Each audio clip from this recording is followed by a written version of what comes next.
இஸ்ரேலை நோக்கி 2 ஏவுகணை தாக்குதல்களை நடாத்திய ஹவுதி கிளர்ச்சியாளர்கள். இஸ்ரேல் கிராமம் ஒன்றின் மீது ஈரான் நேரடி ஏவுகணை தாக்குதல், 11 பேர் படுகாயம். மின்சாரம், எரிபொருள் உள்ளிட்ட சேவைகள் அத்தியாவசியமாக்கல், அதிவிசேட வர்த்தகமானி வெளியீடு. அவசர கால நிலையை மேலும் 1 மாதத்திற்கு நீடிக்க ஜனாதிபதி உத்தரவு. இலங்கையில் மீண்டும் மின்தடை அபாயம், மின்சார சபை பொறியியலாளர்கள் எச்சரிக்கை. வணக்கம், இது ஈரோ தமிழின் இரவு நேர பிரதான செய்திகள். செய்திகளோடு இணைந்திருக்கும் நான் ஜெனிஃபர் ஹசன். தொடர்வன விரிவான செய்திகள்.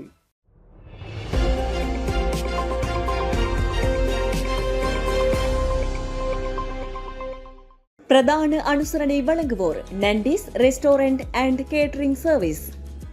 ஈரான் இஸ்ரேல் போர் ஆரம்பமாகி 4 வாரங்கள் அமைதி காத்த ஏமனின் ஹவுதி கிளர்ச்சியாளர்கள் தற்போது இஸ்ரேலை நோக்கி 2 ஏவுகணை தாக்குதல்களை தொடுத்துள்ளனர்.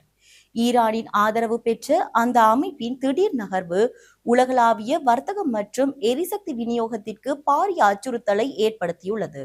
இஸ்ரேல் மீதான ஏவுகணை தாக்குதல்களை விடவும் ஏமன் கடற்கரையோரம் ஹவுதிகள் ஏற்படுத்தக்கூடிய அச்சுறுத்தலை சர்வதேச அளவில் கவலையை ஏற்படுத்தியுள்ளது. முன்னதாக காசா போரின் போது செங்கடலின் தெற்கு முனையில் உள்ள பாப் அல் மந்திப் நீரிணை வழியாக செல்லும் கப்பல்களை ஹவுதிகள் இலக்கு வைத்தனர். தற்போது மீண்டும் அத்தகைய நடவடிக்கைகளில் அவர்கள் இறங்கினால் சர்வதேச கடல்வழி வர்த்தகம் முற்றாக முடங்கும் அபாயம் உள்ளது. ஏற்கனவே ஈரான் ஹேர்முஸ் நீர்நிலை மூடும் நிலைக்கு தள்ளப்பட்டுள்ள சூழலில் தற்போது ஹவுதிகளும் பாப் அல் மந்திப் பகுதியை முடக்கினால் உலகின் மிக முக்கியமான 2 மூலோபாய நீர்நிலைகளும் துண்டிக்கப்படும். இது உலக பொருளாதாரத்திற்கு மீள முடியாத பேரடியாக அமையும் என பொருளாதார நிபுணர்கள் எச்சரித்துள்ளனர். மத்திய இஸ்ரேலின் பெய்ட் ஷமேஷ் நகருக்கு அருகில் எஸ்டவேல் கிராமத்தின் மீது ஈரான் நடாத்திய நேரடி ஏவுகணை தாக்குதலில் 11 பேர் காயமடைந்துள்ளதாக மருத்துவ பிரிவினர் தெரிவித்துள்ளனர். முன்னதாக இந்த தாக்குதலில் 5 பேர் காயமடைந்ததாக தெரிவிக்கப்பட்ட நிலையில் தற்போது இந்த எண்ணிக்கை அதிகரித்துள்ளது. ஈரானிய ஏவுகணை நேரடியாக குடியிருப்பு ஒன்றின் மீது விழுந்தது, வெடித்து அங்கு பாரிய பள்ளம் ஏற்பட்டுள்ளதுடன் ஏராளமான கட்டடங்கள் பலத்த சேதமடைந்துள்ளதாக இராணுவத்தின் ஹோம் ஃப்ரண்ட் கமாண்ட் தளபதி ஒஹோத் மேயஸ் உறுதிப்படுத்தியுள்ளார். இந்த சம்பவம் குறித்து கருத்து தெரிவித்துள்ள இராணுவ பேச்சாளர் லெப்டினன்ட் கர்னல் நடவ் கேஷானி, எஸ்டவேல் கிராமத்தில் உள்ள ஒரு குடும்பத்தின் வீடு ஈரானிய ஏவுகணையால் முற்றாக அழிக்கப்பட்டுள்ளதாக தெரிவித்துள்ளார். இது தொடர்பான காணொளியும் காட்சிகளும் சமூக வலைதளங்களில் வெளியாகியுள்ளன. இலங்கையின் பொதுமக்களின் அன்றாட வாழ்க்கைக்கு தேவையான பல முக்கிய சேவைகள் அத்தியாவசிய தேவைகளாக பிரகடனப்படுத்தி ஜனாதிபதியினால் அதிவிசேட வர்த்தகமானி அறிவித்தல் வெளியிடப்பட்டுள்ளது. இதன்படி மின்சாரம், எரிபொருள் மற்றும் சுகாதாரம் உள்ளிட்ட பல சேவைகளை தொடர்ந்தும் அத்தியாவசிய சேவைகளாக பிரகடனப்படுத்தப்பட்டுள்ளது. ஜனாதிபதியின் செயலாளர் கலாநிதி நந்திக சனத் குமாரநாயக்கவின் கையொப்பத்துடன் இந்த வர்த்தகமானி வெளியிடப்பட்டுள்ளது. பொது பாதுகாப்பு கட்டளை சட்டத்தின் கீழ் வழங்கப்பட்டுள்ள அதிகாரிகளுக்கு அமைய இந்த சேவைகள் எவ்வித தடையுமின்றி முன்னெடுக்கப்படுவதை உறுதி செய்யுமாறு சம்பந்தப்பட்ட அதிகாரிகளுக்கு அறிவுறுத்தப்பட்டுள்ளது. இந்த வர்த்தகமானி அறிவித்தல் உடனடியாக நடைமுறைக்கு வருவதுடன் இதன் மூலம் குறித்த துறைகளில் பணிபுரிவோர் எவ்வித பணி பகிஷ்கரிப்பு அல்லது சேவை தடைகளை மேற்கொள்ள முடியாது என்பதும் குறிப்பிடத்தக்கது. இலங்கையில் நடைமுறையில் உள்ள அவசர கால நிலையை மேலும் 1 மாத காலத்திற்கு நீடித்து ஜனாதிபதி அனுரகுமார திசாநாயகவினால் விசேட வர்த்தகமானி அறிவித்தல் வெளியிடப்பட்டுள்ளது. ஜனாதிபதியின் செயலாளர் கலாநிதி நந்திக சனத் குமாரநாயக்கவின் கையெழுத்துடன் வெளியாகியுள்ள இந்த அதிவிசேட வர்த்தகமானி அறிவித்தலின்படி பொது பாதுகாப்பு கட்டளை சட்டத்தின் 2ஆம் பிரிவின் கீழ் வழங்கப்பட்டுள்ள அதிகாரிகளுக்கு அமைவாக இந்த நீடிப்பு மேற்கொள்ளப்பட்டுள்ளது. நாட்டின் பொது அமைதி பேணுதல், மக்களின் பாதுகாப்பை உறுதிப்படுத்துதல் மற்றும் மக்களின் அன்றாட வாழ்க்கைக்கு தேவையான அத்தியாவசிய பொருட்கள் மற்றும் சேவைகளை தடையின்றி வழங்குவதை உறுதி செய்யும் நோக்கில் இந்த தீர்மானம் எடுக்கப்பட்டுள்ளது.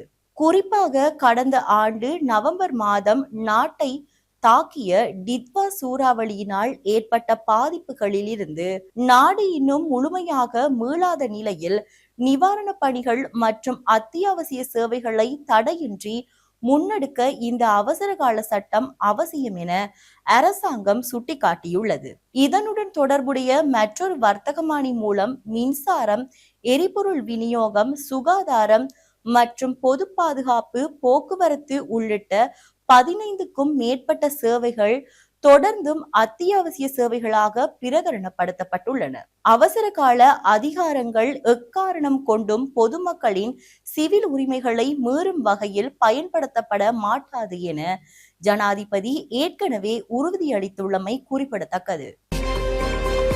இலங்கையின் மின்னுற்பத்தி கட்டமைப்பானது கடும் அழுத்தத்திற்கு உள்ளாகியுள்ள நிலையில் எதிர்வரும் ஏப்ரல் மாதம் முதல் இரவு நேரங்களில் திட்டமிடப்பட்ட மின்தடைகளை அமுல்படுத்த வேண்டிய சூழல் ஏற்படலாம் என மின்சார சபை பொறியியலாளர்கள் எச்சரித்துள்ளனர். மின்சார விநியோகத்தால் ஏற்பட்டுள்ள நெருக்கடிக்கு பல காரணிகள் ஒன்றாக அமைந்துள்ளதாக தெரிவிக்கப்பட்டுள்ளது.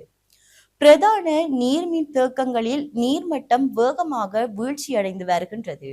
மார்ச் 24 நிலவரப்படி காசல்ரி 30%, கொத்மலை 28% மற்றும் விக்டோரியா 66% என்ற அளவிலேயே நீரிருப்பு உள்ளது. ஒரு அலகு டீசல் மின்சாரத்தை உற்பத்தி செய்ய அரசாங்கத்திற்கு சுமார் 90 ரூபாய் செலவாகிறது. மாலை நேர உற்சாக பயன்பாட்டு நேரத்தில் நிலவும் 150 மெகாவாட் பற்றாக்குறையை நிவர்த்தி செய்ய தினசரி 36 மில்லியன் ரூபாய் செலவிடப்படுகிறது. மத்திய கிழக்கில் நிலவும் போர் பதற்றங்களால் எரிபொருள் மற்றும் நிலக்கரி இறக்குமதியில் தடைகள் ஏற்பட்டுள்ளதோடு அவற்றின் விலைகளும் உயர்ந்துள்ளன. நுரைச்சோலை மின் நிலையத்தின் நிலக்கரியின் தரம் தொடர்பான சிக்கல்கள் இன்னும் நீடிக்கின்றன. நாடு தழுவிய ரீதியில் பாரிய மின் முறிவுகள் ஏற்படுவதை தவிர்க்க குறுகிய கால சுழற்சி முறையிலான மின்வெட்டுக்களே ஒரே தீர்வு என மூத்த பொறியியலாளர் ஒருவர் தெரிவித்துள்ளார். மின் நுகர்வு உச்சத்தில் இருக்கும் இரவு 6 மணி முதல் 10 மணி வரை இந்த மின்தடை ஏற்பட வாய்ப்புள்ளது. மின் கட்டமைப்பின் ஸ்திரத்தன்மையை பேணவும் பராமரிப்பு பணிகளை முன்னெடுக்கவும் இது அவசியமாகிறது எனவும் தெரிவிக்கப்பட்டுள்ளது.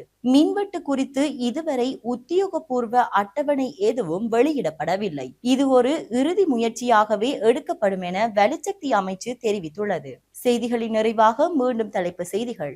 இஸ்ரேலை நோக்கி 2 ஏவுகணை தாக்குதல்களை நடாத்திய ஹவுதி கிளர்ச்சியாளர்கள். இஸ்ரேல் கிராமம் ஒன்றின் மீது ஈரான் நேரடி ஏவுகணை தாக்குதல், 11 பேர் படுகாயம். மின்சாரம், எரிபொருள் உள்ளிட்ட சேவைகள் அத்தியாவசியமாக்கல், அதிவிசேட வர்த்தகமானி வெளியீடு. அவசர கால நிலையை மேலும் 1 மாதத்திற்கு நீடிக்க ஜனாதிபதி உத்தரவு. இலங்கையில் மீண்டும் மின்தடை அபாயம், மின்சார சபை பொறியியலாளர்கள் எச்சரிக்கை. இத்துடன் ஈரோ தமிழின் இரவு நேர பிரதான செய்திகள் நிறைவடைந்தன. நன்றி.